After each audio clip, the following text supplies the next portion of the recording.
What's cracking, y'all? Today, we're gonna be working on the homie Wes's 1984 BMW 325i. Now, that one was the first E30 made right there. It was an 84. So it's the first one made and it's the lightest because it has no electronics, no nothing, no nothing. So I ended up getting this car back when I worked for the last company I was working for. And yeah, we was doing video shoots, doing all types of stuff and all that. And in the middle of the video shoot, I ended up meeting my boy Wes, who ended up being the music video art director lead. So he's the lead and captain of the art department, putting everything together. So that means he's in charge of the cars and everything that was on set. So we ended up meeting on set. We ended up chopping it up, you know what I'm saying? And he was telling me he was trying to build the E30, but he didn't have a car yet. So then I'm like, all right, let's see what's up, man. So he started looking. He found the E30. He hit me up 2 weeks later.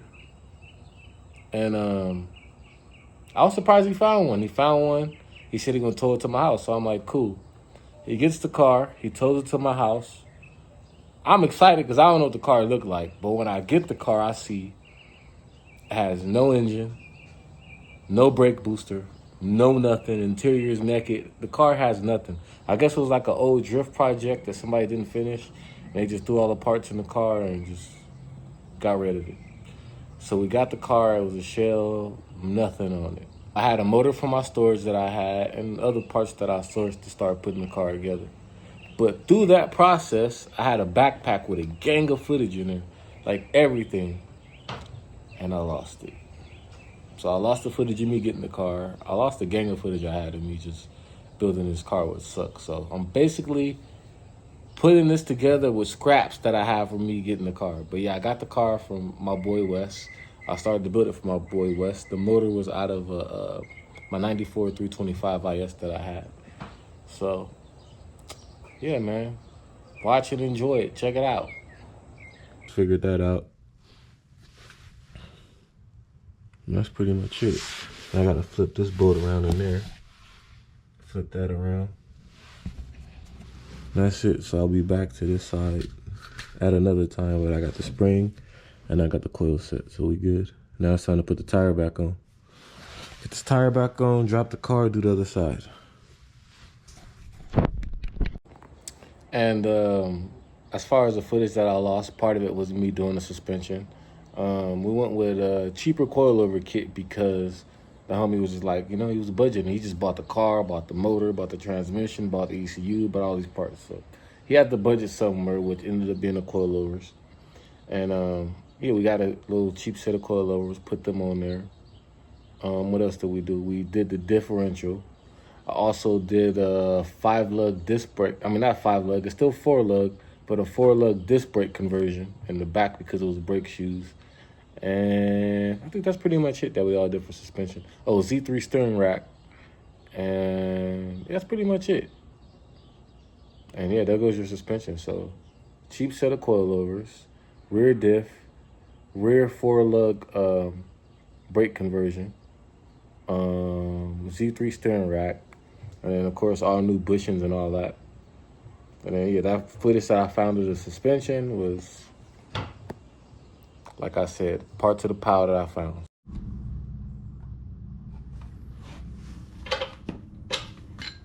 $17.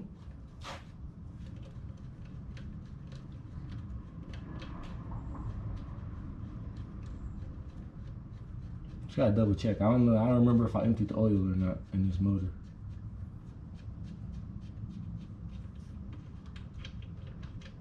And I didn't. Good thing I took this off. When did I have this motor? It was a 1994 325 IS that I bought for 800 bucks, E36. Y'all think I'm lying. I bought this car like 4 or 5 years ago. And then I got rear-ended. Car was totaled. Kept the car. Pulled the motor. Pulled everything. Got rid of the shell. And here you have it. Now this motor is going in this. So this car is still going to live on, man. It's still going to live on. Now the motor It's out of my 1994 BMW 325S IS that I had, and I got rear-ended. Car got totaled, and I pulled the motor out, paid the insurance, got some money, kept the car, pulled the motor out, pulled all the rest of the parts out, got ready to ship. And with that motor is the motor that I ended up putting in that car. So that's where the motor came from. The motor only had 120-some thousand miles on it. So it was a fresh M50, all that. So all I did was did the oil pump nut, and pretty much that's it. Headers and, little bolts on, stuff like that. But oil pump nut is major because that's for the high revving. When you rev those cars high, then the oil pump nut can get loose, back out, and then you're going to have a world of problems. First, you're going to lose oil pressure, then you're going to lose your motor. So a good tip and trick to do is get the oil pump nut with the little ring, with the little wire on there, and then just put it on that way, do that, so that way you can rev high. You ain't got to worry about it backing out or nothing. You ain't got to worry about losing oil pressure, and you still dipping, man. So that oil pump nut is crucial for these cars.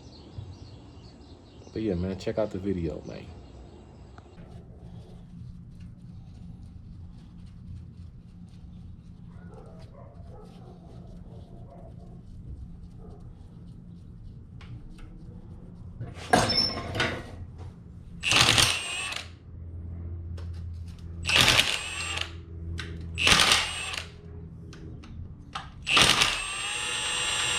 Now it should come off. Bam, just like it did.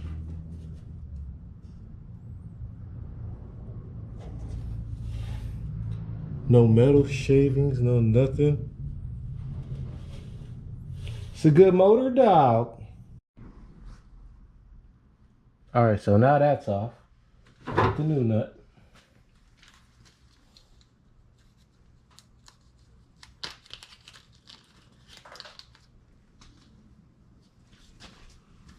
Put that on.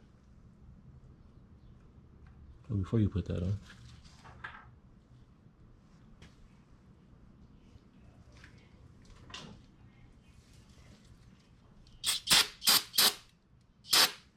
A little bit of brake cleaner, ain't hurt nobody.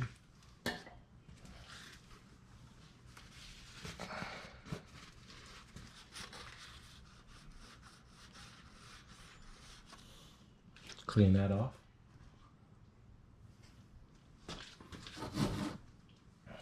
Get you some red Loctite.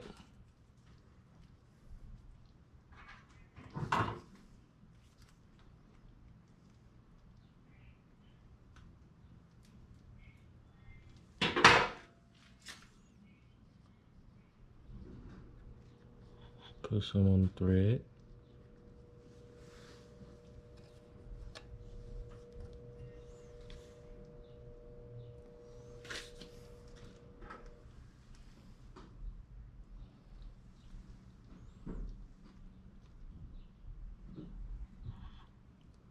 Put it all on the new bolt.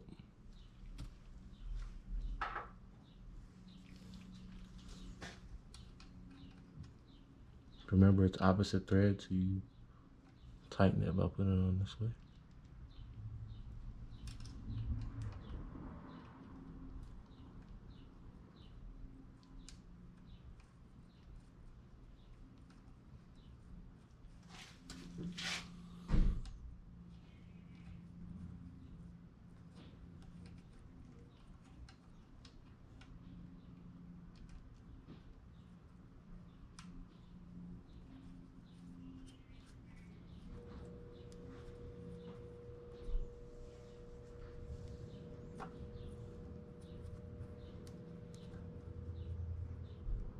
Turn that thing till it get tight. Then you tuck it down to 17 foot-pounds.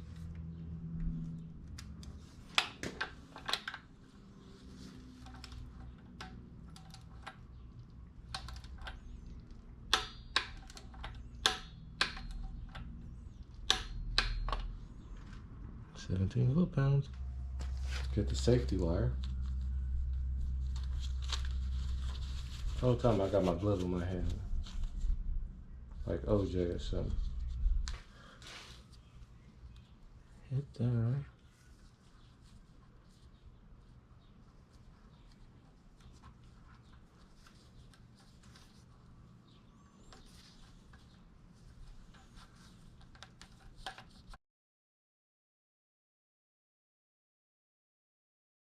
What I'm gonna do is come this way.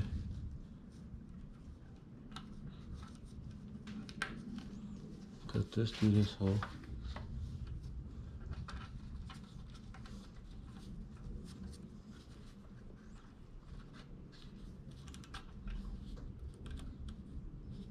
And bring it back.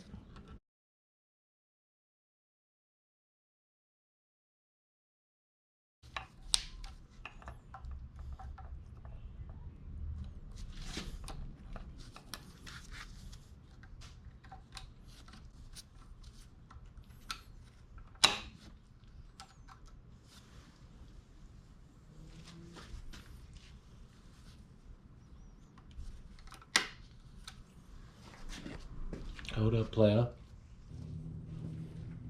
Put the RTV on the corners right here. These four corners, player.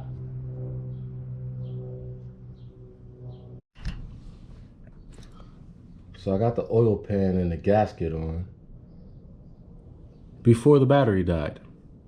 Battery died.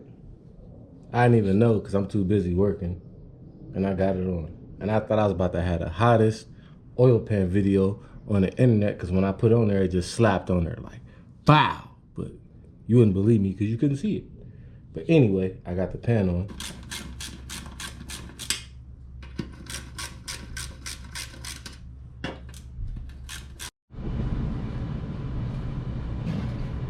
All right, so we're about to get these header bolts off. There's 12 on each side, 11 mil. Let's get it.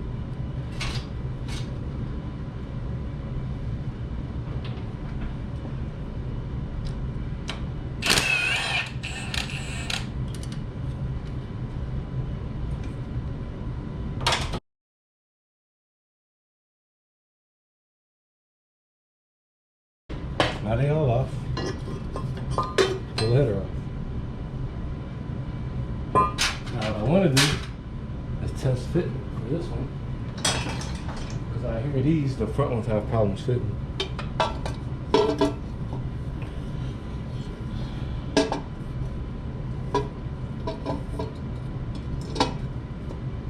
Which we're good.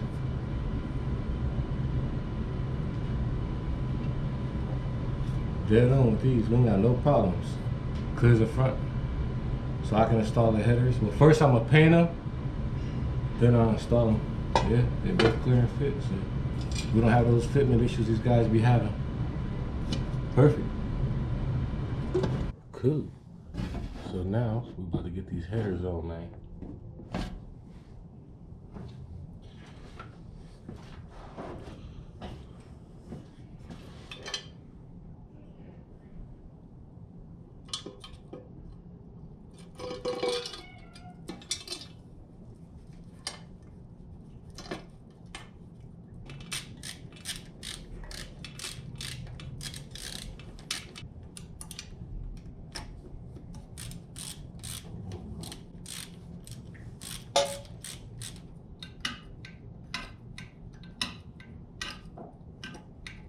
Wes, what's cracking, Wes? What up, bro? Ready? We got some welding to do. We got some header bending to do. We got a bunch of stuff to do today, but today we about to tackle this. As you can see, peep gang. It's terrible right there. So we're gonna cut that up. We got some new metal. We're gonna weld some new metal on top of that. Get that looking right. So that's for today, but the gas tank's in the way.